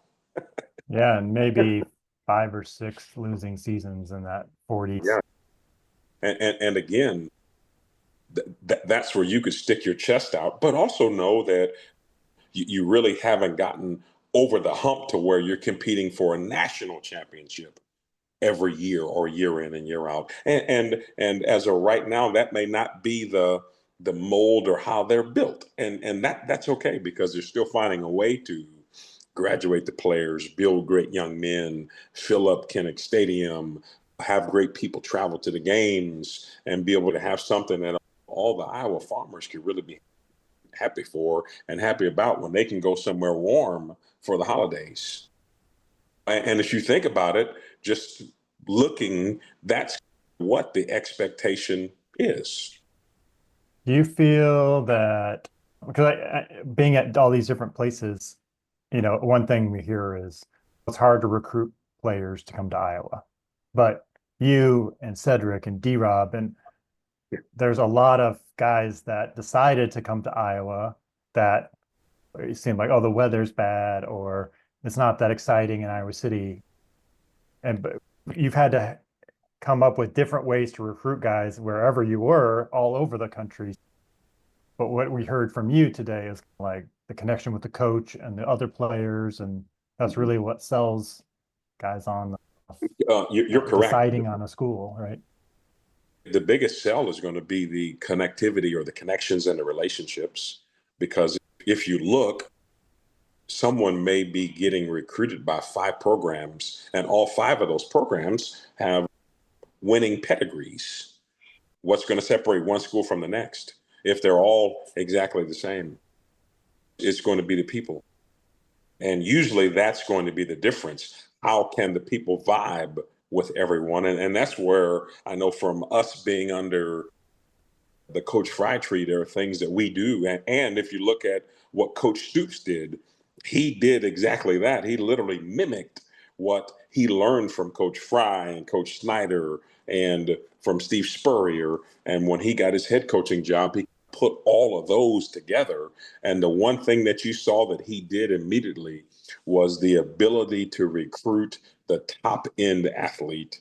And that's what they did at Oklahoma. And that's where they had a chance to compete for a lot of championships. And so I guess, what does it look like on your end? Like, you're tasked with doing that, right? You're tasked with getting the top athletes come to your programs. Talk about that. Talk about your mindset of that, or what it really takes. Obviously, there's some of the newer things that have come along. The NIL contracts and that is probably a big mover. But what are you seeing now with what you're doing? The one thing that's still the same, you still have to have your parameters for play, if that makes sense. The person has to have the ability to be able to fit into your program. And they have to have the work ethic, the character, the physical traits that will allow them to be able to be great in your program. So it will still start there from a recruiting standpoint. Next, you have to go about with the family, the relationships. How will they fit in on your particular campus? Will they fit in on your particular campus? Can they excel under your strength and conditioning, under your nutrition? And now this is where kind of some things have evolved under your mental health programs. Will they still be able to excel and reach their peak potential? And those are the things that we have to look at and that we look at today, to where the one thing we're trying to do is to find the top level athlete who is extremely competitive, very knowledgeable, eager to learn, has a great work ethic, and they want to win a championship. Because if you have the want to in your pedigree, there's nothing that's going to stop you. Because when it's time to work, if you want this, you already know work is in your blood. You can't pull them to the water to drink. They're waiting for you to sit the bowl down because they want to drink the water. So just a highly motivated person who knows what the road ahead looks like and is willing to do that and put in the time to do that. And if you have someone that's highly motivated and there is talent that's there, now that's how you can get someone that's better than what we were in college, because they came in better than us as freshmen. That's what we're seeing. Let's say the competitors that we have to deal with here in the SEC or us here at Tennessee. That's what we're seeing when we're recruiting against some of the same schools. Because we have to recruit against Ohio State, like from the Big Ten, Ohio State, Michigan, Penn State. That's who we're recruiting against daily. Yeah, that's interesting.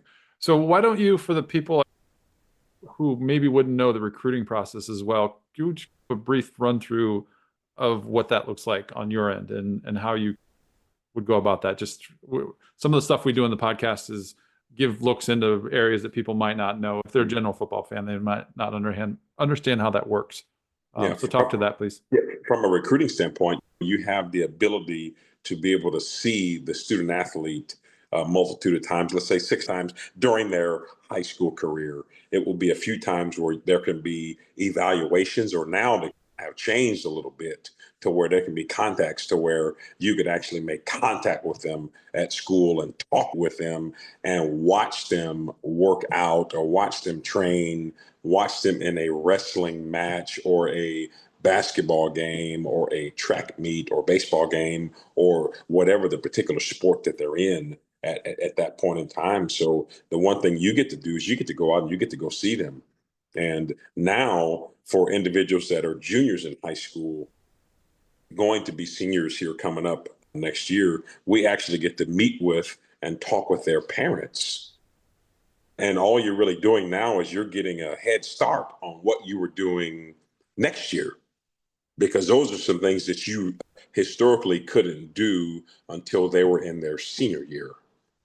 Now you can do some of those things during their junior year right now. And that's the process that we're just coming from doing right now. So literally you're all over the country at various high schools, various places, and you're trying to find out who can fit your brand, who can fit your institution on campus, who can fit your program with what you're trying to do, and who has the skill set to be able to help you earn a championship. Because the teams that you're playing against, they're going to do exactly the same thing. Got it. And then I'm assuming you have to be really good at social media, or someone does in your organization, right? Because I'm guessing a lot of business gets done there. And then also, is there like a support staff that you have below you, or I guess not below you, but like works with you, that is able to take some of the administrative part? Back in the day, it seemed like the coaches were always on the road. They were always recruiting. They were writing letters. They were doing these outreach things. We still do those. Like that does not change. Literally, we just got off the road here last week, and tomorrow will be the day we're writing letters. So all of those things hadn't changed. So imagine we still had to do the same things that you saw our coaches do, and you have to couple that with being able to be up on top of your game with respect to knowing how to manipulate and manage the social media things, because that's where today's kids are. You have to go down to their level and be able to identify with them. You can't stay at your level thinking they're going to come up to you, because that'll never happen. And usually, if you're going to do that as a recruiter, that person is not going to be able to identify with you. And if they can't identify with you, the chances of them coming to your school are going to be very slim. But yes, we do have individuals who would be under us, like from a staffing standpoint, to where you do have 1 to 2 people that work with you from the recruiting department, just to really help keep you organized and to keep all of your information like it needs to be, so you can stay streamlined. And when good film comes out, hey, coach, I need you to check this out. I know you're going to see Nick. Please look at this film before you get to the high school. This was him in his basketball game last night. Or, hey, coach, Brion has one of the top wrestling teams at his school. They wrestled 4 days ago. You're going in there to see him. This is him wrestling at 165. Check him out. So now imagine, Nick and Brion, if when we're coming in to have a conversation with you, I could say, hey, man, I tell you what, Nick, it was awesome to see how you hit that layup and you stopped the guy on the other end to see you slide your feet. Now, guess what we're doing? We're able to conversate. Or Brion, man, to see you at 165, man, you're wiry and you literally tore those guys up on the mat and you outlasted everyone and you warmed down. Now, what are you thinking when we're having this conversation? You're like, hey, this guy knows everything about me. He knows everything that I'm about. And then that's how the process begins. So now we ask questions of you, you ask questions of us. And then through the process of conversation, then you know, hey, you know what? He really fits what we do. We want to get you to campus. Or, hey, I'm going to come back and see you. Or someone else is going to come back and see you because you could be a different position respectively. Is it like, is there like a, I don't know what the word is, like agreement or some kind of buy-in from the other coaches that say, yeah, this is, we all like this player? Or is it really dependent on you as a coach saying, this player is going to play for me, I put my seal of approval on them, let's go get him? Or is it like, I got to convince another 1 or 2 other coaches too? That usually to keep the chain of command correct, you want to make sure that you have 2 to 3 sets of eyes on it. So that way you don't get narrow visioned into a corner and you don't even realize it. But if you have another set of eyes that can confirm and validate what you're seeing, now it's even better, because he can agree with you as well. Or he may say, hey, coach, look at Brion's shoulders and see, do you think he can develop and get into being 190 pounds? He's very great and athletic at what he does, but is he going to be able to be big enough to do what we need him to do? So that's how the dialogue goes during the recruiting process. Hey, man, when he comes here, let's make sure that our strength staff does a great job of looking at him, looking at his bone structure, seeing how he's developing, what he does currently at his high school. And let's get all of those questions answered so we'll know, because sometimes you may know just through your conversation. If we say, hey, Brion, how much do you work out? And you say, man, coach, I work out 5 days a week. I'm grinding. I eat 4,000 calories, and you're still only 165 pounds. Now, the chances of you getting bigger could potentially be slim, right? Versus, oh, yeah, hey, coach, our workout program at our school is just more designed for maintenance. It doesn't really push you to put on a ton of weight. So now you can take that back to your strength staff. Say, hey, you know what? He really doesn't lift for being able to put on weight. It's been all about maintenance. We know he's going to be able to get bigger, stronger, faster once he gets here on campus. Let's make sure we do a great job of looking at him. Is he flexible? How is his flexibility? And usually those are things that happens when you have a chance to get to campus. And as far as the success rate for recruits, what roughly is that? Do you have any ideas? Let's say you pick 50 kids or whatever it is, like the NFL, they draft hundreds of guys every year and a certain number of them come out. An average there that What, guys, I'm not sure if someone's ever looked to see what the numbers would be, because I know various things can happen. For example, let's say you start off playing and then you have a season-ending injury and you really never get to truly recover from that. Or you start off in the developmental phases of the program, and then you end up becoming someone who does a great job of playing. Or you're just in the developmental phase and it takes you 3 to 4 years to develop and you're playing during your 5th year.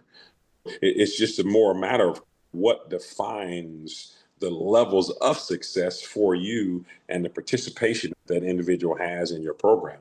Because sometimes it may mean you have a freshman in Matt Hughes. Was he successful because he played as a true freshman or as a redshirt freshman on all the special teams? He's a 4-core guy and nobody could block him. Versus someone else who may have been more talented than him, but just didn't have a chance to make all of those plays. So that's usually a fine line that you always walk when it comes to, okay, what is defined as this person is a success by being here, or this person may not be a success by him being here, because there's all kind of different variables that happen to someone during that period of time from when they're 17, 18 to 22, 23. Yeah, that does make sense. I never thought about it in those terms. I think also maybe it feels like these days the recruiting part of the coaching is one of the more important things. And I guess as a head coach, then you would probably have to have some sort of parameter to judge your current staff. Well, right? yeah. Are they bringing guys that like fit our system or fit it for now? And I guess it'd be a tough thing to be a head coach and look at your staff and say, okay, is these different position coaches getting it done and whatever that look like? Yeah. And you're correct. And the one thing you have to have is you got to have good balance to where you have to have enough people who can recruit the right people for your program, and or the people that you want for your program, or the people who you all want in your organization is going to help you attain whatever your goals or whatever your vision may be in your particular program. And the one thing that you see is it's what you're getting from Iowa is exactly what they've been wanting to get, because that's what it's been, if that makes sense. You haven't seen them stray away from that. Yeah, that makes sense for sure. Talk about your coaching style for a bit, if you would. How you think about developing athletes. I guess give you a chance to showcase yourself. I think part of this podcast is us trying to help our ex-teammates and friends and give you a platform to talk about your passion. Yeah, but the biggest thing, I want to make sure that I love the players up and appreciate them and let them know that from my standpoint, there is nothing, any player that I've ever coached from 1999 to today, you can ask anyone, they'll know there's nothing I would have them do that I haven't done myself or we're not willing to do at that given point in time. Even today, as I tell my players now, I may not be able to do it as fast as I used to, but for sure, I would definitely be willing to do it, because when they see that you have some skin in the game, now they're going to want to do it a little harder, a little more, a little faster, get a little stronger, be a little more bought in. And now if they're all bought in and they're weighed in like they want to be, or like you want them to be, now we can get to their ceiling, because it's my responsibility to make my ceiling their floor. That's my job as a leader. It is not my job as a leader to make my floor their ceiling, because I want them all to be better than me. And that's my responsibility as a leader, and to push them, to show them that you have to know how to overcome adversity and attack adversity, because it's going to happen to us all. And the things that have happened to me, just like during my college career, like just telling them, hey, man, I have lost a parent during my playing career. I lost a parent after my playing career. I lost a friend or / teammate when I was in high school or coming into college. So I can talk with them about some of those things that have happened and just show them that we all have some skin in the game, but nonetheless also be able to give them a vision that they will be able to be what they desire to be, because I'm going to have to push them to be that every day. And I say I'm literally around just for three things: to hold them accountable for what they say, for what they do, and what they want to become. And literally that's how I have been molded from square one, from the Hayden Fries and Coach Ferentz and the Bob Elliott's of the world. You hear people talk about so much has changed from when you played to now, but it also feels like there's so many things that have stayed the same, right? There's still these same basic tenets of what you need to do, what you need to overcome, and the process of it. And so it's interesting to hear you say that it's basically the same stuff, right? You show up, you be accountable, you try to maximize your potential, you're coachable, all these things. Yes, exactly. The one good thing about football is it's still going to come down to blocking and tackling. It's always been that. Now, what you have to be able to do today is there are other distractive items that you have to keep below the radar. And the people who can keep those distractive items below the radar will have a chance to develop the player more. And the individuals who cannot keep those distractive items below the radar, if they're always staying at the forefront of things, the player will be pulled in other directions. And think about this. Think about it. If you had two players, you had one player, there was nothing that was stopping him from lifting, going to training table, going to the weight room. There was nothing that was stopping him. And then you have another player where there's always kind of something that may be happening where he may not have had his academic focus, or he may not have been as motivated in the weight room, or he does not keep his attention to detail when it comes to him studying film or learning the playbook. Who do you think is going to develop more and reach their potential faster? And that's usually how we look at it. And you have to, during the recruiting process, find out who is not going to be getting pulled away with those distractive items, because the organization who has the individuals who have the least amount of distractive items, you're going to be in position to be able to win the most games. It's unique because a lot of the name, image, and likeliness, the coaches aren't even involved in it. So all we know is we have this player that is here, and he knows he has, in a sense, a job to do because he's being paid to do a specific job. So that's what it is. And the players have to adhere to the standards that they've set, and whatever the organization or the organizational binding items that are there, that has to be done. They do not put the coaches in the middle of that, at least from our scenario. As a coach, we're not in the middle of any of that. All we're doing, and I love the fact that we just get to coach the players every day. But I suppose you also have to regulate those other distractions if they're an issue, right? In a real way. Because it could destroy a room if you have no unit continuity or position continuity, for sure.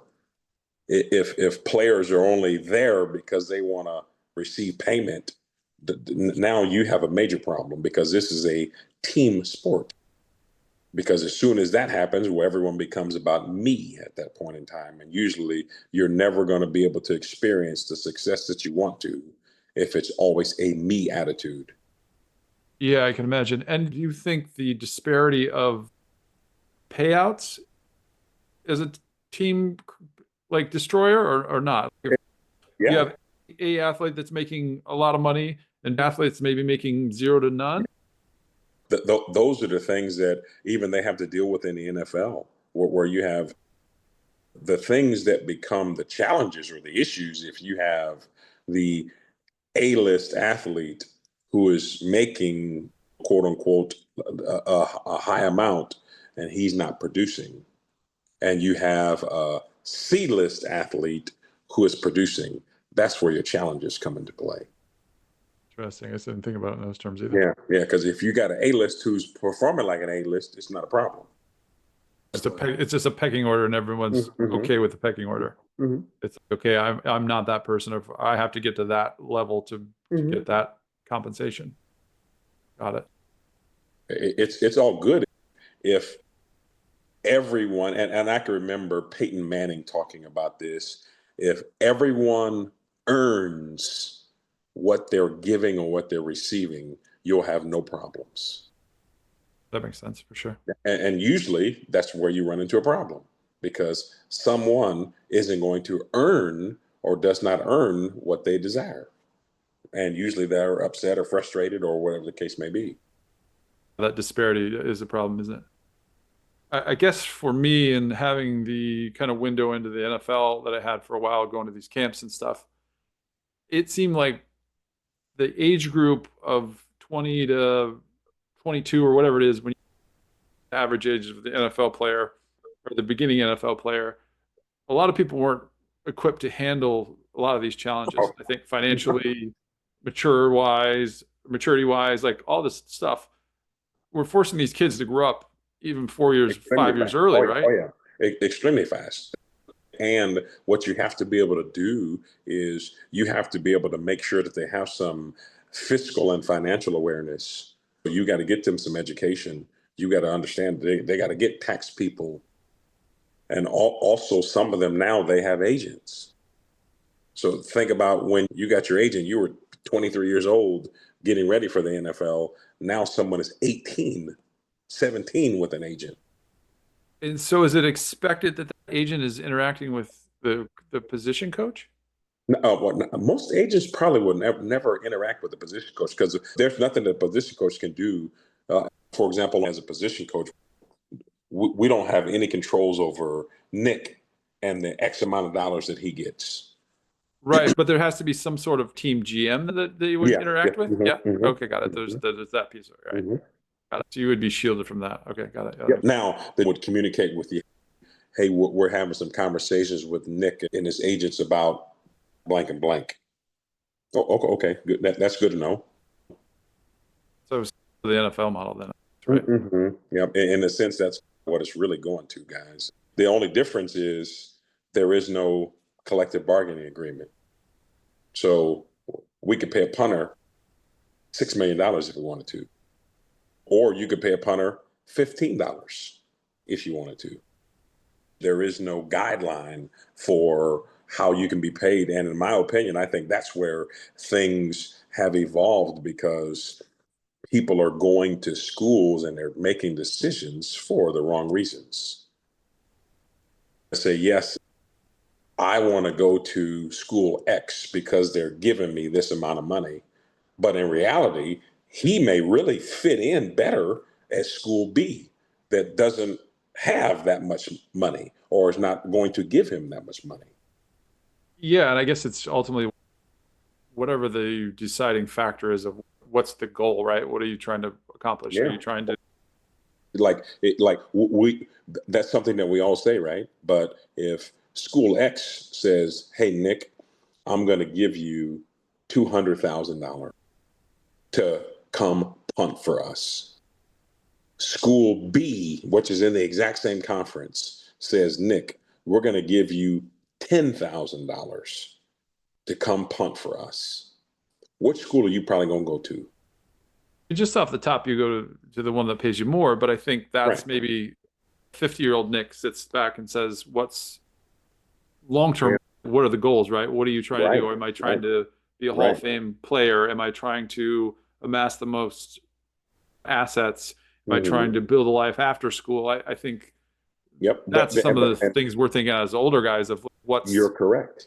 What's this as a overall piece of, if I'm in a network, is a great network after school, then it's maybe like $10,000, and the 200 is, that delta's basically negligible if you have the right after school network, right? Or if you're able to yourself into a long-term NFL contract or whatever it is. So I think, yeah, it's a lot to think about in terms of, this is just a game and all these things come into play for it, right? I mean, Hey, so think about this. You're thinking about all of those variables right now at 50-year-old Nick. What about 17-year-old Nick? And what we talked about a few minutes ago, that's the exact problem right there. Like some of the individuals, they don't have the training to really understand this because like they may think, hey, you know what, man, I can go to this school for 200 and collect it and save it. And if it doesn't work out, I could always go to the school that'll pay me 10 or a school like that by coming out getting in a transfer portal. And that's the process that someone has now. Yeah, I think we also heard the fact of kids transferring and losing credits too, right? Of being yeah, well, being 4 years, 5 years in, and 50 credits short of graduating that part. Yep. That's the next phase of everything because they're going to all these different schools, and every educational system, the transferable credits are all different. Yeah, and so let me ask you this question as a parent, because I know your son is on the team with you there at Tennessee. How are you thinking about this new system? How are you thinking about? You have a bigger or better insight into a lot of this than a lot of people, having multiple years in the profession and all that. How are you thinking about that for your own kid? Yeah, because I'm old school, and I'm not afraid to tell people that.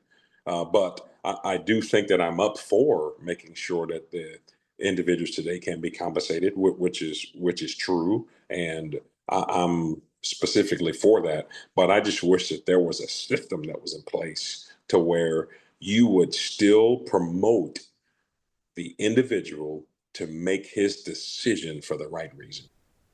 And that's the one thing that we've told our son. You're not going to be entitled to anything, and you're gonna make the decisions that's going to be the best thing for you. And it's our responsibility as parents to help you in that process. And we feel bad because imagine someone that don't have these parents. See, that was us in high school. We didn't have parents that could give us that advice. And so that's what's happening right now. Literally, that's what's happening right now. Everyone would just say, hey, I have a lot of talent. I'm a very good player. Who is going to be able to, in a sense, pay me more money? Because all the places are good. And then you see a scenario that we had to deal with, let's say for us with our alma mater. Our alma mater had to play Ohio State. That matchup, the people on the field on both of those teams, it was very different, extremely different. And that's what we're dealing with today. And it was different when we played there. Yeah. You could see that there was a lot more talent over there, but with our starters, I've always felt like we could compete. It's how deep did we go? The depth drops really quick because you're developing guys and they're just not ready to go yet. Yeah. They can pull in a backup that's almost as good as their starter, right? So that depth, I think, is a big difference. Correct. And their backup could start for us. And that's what you're dealing with when you have some of those programs that are literally competing for the national championship. Yeah, I think if you go through and you look at the Ohio State team that beat us really handily, they had half the guys that gone to the league already. If they had half the team stay, then they would have been able to beat us by 100 points instead of 50 or whatever. But that's the difference, man. And you still see that some of the upper echelon teams are continuing to separate. And it's through recruiting and being able to get the right guys there. And they're able to compensate those guys and keep them there. And sometimes they don't pan out, but they'll just transfer and go somewhere else. Just look at what Ohio State did. That they found the quarterback that fit them. They had this gentleman transfer from Kansas State, and he led them to a national championship. And they had 2 running backs that could start for any program in America. 2. Some places got 1. They had 2, because obviously we had a really good running back at Iowa. Who was the second? Who was the second team guy? No one probably really knows, right? Ohio State had 2 guys that were all Big Ten. their starter and the backup, and they rotated. Like, okay, who's going to start? Let's flip a coin. Yeah, it's great problem to have. And having to coach against them, I'm sure you're very intimately involved and aware of the challenges that caused. 100%. The question I have for you is, Iowa, in terms of state and talent, do you think that is a downside for the Hawkeyes? And I wouldn't necessarily say a downside because there's always going to be individuals from your state that will help you earn a championship. You may not have as many. For example, if you compare how many players come out of Iowa versus how many come out of Florida, Texas, California, that's probably not fair because they're going to be able to be involved in the sport in a sense, basically year round. But the one thing I think Iowa does or should do, if not, is they should be recruiting in those spaces to be able to get players like that to help them get over the top, because that's what you're seeing everyone else is doing. They're getting to those spaces and those places to be able to get players like that. Because I think Iowa played Tennessee a couple of years ago. I know the game was a little lopsided, but when you're hearing people talk about it, that's what they talked about, where just from a talent standpoint, the talent wasn't as high as you would like it to be. Yeah, I guess the thing I would think would be like what I heard in the past was population density, right? You have a bigger pool to pull from. Let's say if you're Penn State or Ohio or whatever, there's just more population density in general. So you have and then it's like options that way.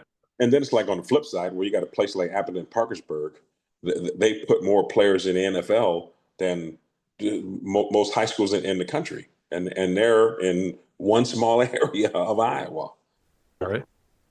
So it's kind of like it's always unique because you have to take care of your program by getting the individuals, as we all know, that are homegrown, but you have to continue to expand all of your recruiting to where you can be able to compete with, let's say, Nebraska or in Illinois or Minnesota or Wisconsin, because that's what you got to be able to do. And then if you can get that elite player, whether, I don't know if it's a quarterback, receiver, whoever it may be, or what your system is, that's going to allow you to be able to tip the scale against Ohio State or Penn State or Michigan. Because the one thing that you look at, if you look at Iowa versus Michigan over the years, they have played Michigan to the death. What's your typical year look like? We understand what happens during the season, probably. We saw what coaches went through, but can you just describe like how a whole year progresses? Mm-hmm. And even like right now, you're talking, we're at early February, you're on the recruiting trail. What's a typical year look like? Okay, now for us, most of January, we were on the road recruiting. So we're just getting off the road now, to where February is what's called your dead period. So think about this in college, where now as coaches, we get to give all of our attention to our current team. So we'll have meetings, winter conditioning that we always have with them. And that'll basically go on through all the way through February to the beginning of March. Then we start spring ball. So we'll still have our coaches meetings getting ready for spring ball. Once you get through spring break and all the way up through April, I think our spring game is maybe April the 15th, or it's somewhere in there. So we'll have our spring game then that particular weekend. After that, now you're on the road recruiting. So you're back on the road again, or actually what we do, you have a week where you're around your team to make sure everything is all good. You have your exit interviews from the spring. Hey, Brian, these are the things that you need to work on as we get into the summer processes. So you have your post-spring evaluations, and then the coaches are on the road recruiting. So you'll be on the road recruiting up through Memorial Day. And then once you get through Memorial Day, during those weekends, you're having unofficial visits on campus. So you're having your elite junior days or whatever you may call them at that point in time. And then when you get into June, then you're getting ready for camps. So you're to be most of those days in the beginning of June. It's just a matter of how your organization does it. And you're also now having official visits during the 3 to 4 weekends in June as well. So once you're done, now you're on vacation time. And so usually let's say you're on vacation for most of July, and usually you're going to come back the last week of July, and you'll be in the office for 4 or 5 days, and then you start practice, and you're back in the training camp and getting ready for the football season. And when you blink, it'll be January again, and you'll be on the road recruiting, and you'll be right here. Literally, that's exactly how it happens. And so what's game week look like for you? Game week, usually you're in by between 5:30 and 6. The players will have breakfast. You have whatever early meetings that they need. It's like you have office hours for them. So if they want to come in and see you, they can come see you. Usually at between 6:45 and 7:15, depending on the day, there will be some form of a special teams meeting. And that meeting will be for like 20 minutes, let's say, or 25 minutes. And usually you'll have your position meetings that'll be for like 45 minutes. So 8:30 or 8:45, you'll be done. And then you'll have a 15-minute break so they can go transition. So if they want a snack, a meal, or whatever it may be, just to get them ready for the stretch. And some guys, they get away and they start doing some of their band exercises, or let's say some of the specialists, they'll start doing some more of the stretching just to get ready for that particular day. But usually there's a 15-minute period that the players have. And then we'll go into a walkthrough, stretch, and we have, let's say, a 2-hour practice. After we're done, the players have lunch, and then they have whatever academic things that they need to do, whether it's class or academic tutoring. They'll come back at 5:45 or 5:50, and we'll have a 20-minute meeting just going over today's practice corrections so we can put today's practice to bed. And usually that's going to be on Tuesday and Wednesday. And usually after we're done meeting, we'll have dinner. And then as a coaching staff, we'll be together, offense and defense, and you're basically game planning the next segment that you're going on. Because early in the week, on Tuesdays, you're doing all of your base down and your goal line short yardage. And then when you get to Wednesday, you're getting into game planning all of your third down and red zone game plans and unique special scenarios. And then when you get into Thursday is your day where you're putting it all together, where you're putting your game plan together, and you're making sure the players know, okay, what are we doing in base downs? What are we doing in third downs? What are we doing in red zone, short yardage? So the players know what's going on. And usually that's going to be very slow. It's a no sweat Thursday. And then when you come to Friday, it's Focus Fast Friday, to where now you're putting the whole game plan together and you're making sure everyone knows exactly what you're going to do. And if there's something where the players are hesitant or they don't know, you work the bugs or work the kinks out, or whatever the call was, you throw it out and it's gone, because you have to do whatever you got to do to make sure your players can play fast and that they can go execute. And before you know it, it'll be successful Saturday. So when the players are at school, are the coaches, are you guys meeting with each other, working through stuff, or you're on your own working your plan? No. The only day we're on our own would be Sunday, when you're looking through games, getting your segment squared away. Outside of that, we're together as a defensive staff all the time. How do you, because that was something we always noticed, our coaches, it seems like a stressful job. How do you manage your stress, or do you feel like getting with the players, getting on the field, is that release some of that tension? Oh, yeah. Yeah. That definitely releases everything, because in the end, I want to make sure that I could get everything from a game plan into you to where you know it, you go execute that. Man, there is nothing more gratifying than seeing the player execute exactly what you're trying to do. And if he does not, as a coach, it's our job to try to get it corrected.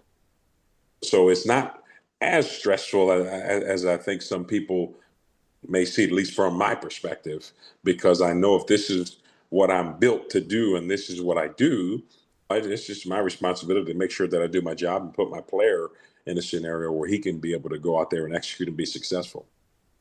Pearls, I think that's all the questions I have. You have anything else? I talked about your son. Schedule, stress. What position does your son play? He's defensive. Yep, defensive lineman. And again, for me, I'm on cloud nine every day. Getting a chance to see him every day, because for I don't know, let's say for 12 years of his life, he was getting coached by someone else. And I never got to see him until it was game day. But now me getting to see him every day, I know it, he probably says I'm annoying, but I love it every day. Stop talking to me. Yeah. Leave me alone. Drop you off at the, not in front of the school and make a ruckus, right? Yeah. Yes, no, man, but I absolutely love it. That's great. Do you want to be a head coach someday? I've been the head coach of my position. I've been the head coach of the defense. So now I think the next thing is to be the head coach of a full program. For me, that's something in my goals. And if it happens, I know I'll be ready. If not, I'll continue to be the best head coach of my position, just like I have been doing. Yeah, we wish you all the luck and success with that. It is interesting. I think I at one point looked at coaching, but I think the time commitment and possibly away from the family was the hard part. Yeah. And I'm telling you, Nick, when we talked about this earlier, that's where when you look at the environment of the people that you're going to be around, what is it like? And I've been so blessed to be able to be around some of the head coaches where they value the coaches being around their family and having their family around the program. Because you hear the war stories of guys who are gone forever and they're never around their family. I guess I've been fortunate enough to where I have not been in that scenario. I have always had a chance to, and that's something I'm looking for when I'm asking, like in the interview process, hey, how often do you get to see your kids? And if someone says, I don't get to see them, but I have been in scenarios where I haven't taken a job because of that. Because you have to put a value on something. And you never want to put your family so far down the totem pole that they don't know who you are, that you never see them. Because then in the end, you're raising someone else's children and not yours. And that's a problem. Yeah, for sure. I have a quote, the Hawkamaniacs. Is that your quote? I feel like you said that before a season or something on some interview. Yeah, that was a long time ago. Yes, you're correct. That was off of our Hulk Hogan, Ric Flair antics. Yes. There's something like all the Hawkamaniacs out there. And I was like, oh, that's great. I haven't heard that in an extremely long time, man. I never forgot it. I love it. Yeah, I don't want to keep you anymore either. I think That's all good. Yeah, that's Bill, great. amazing. That was awesome. Thank you so much. Yeah, it's great that you're molding young kids. It looks like you're having a hell of a good time doing it. So yeah, it's good luck. Yeah. Good luck and everything. Remember, that's the one thing Coach Fry said, man. Enjoy what you do and look good doing it, man. And that's something that we've always lived by. We'll keep an eye out for your son too. We're excited to see our friends and teammates have their kids come through and have success. So yeah, it's fun to watch from afar. Yep. Yes, it is. We'll have to get everybody back to Iowa City one of these days and Yeah. have a get together. Yeah, it would be good to just go have a chance to watch a football game because I haven't. Right. The last time I got to see Iowa, I was on the other sideline when I was in Indiana. And that was twice, if I'm not mistaken. Then outside of that, man, yeah, I haven't been to a game. Thank you, Cool. sir. Thank you so much. Love you guys, man. Catching up. Love you Appreciate too. Love you too. Appreciate it. Good luck this fall.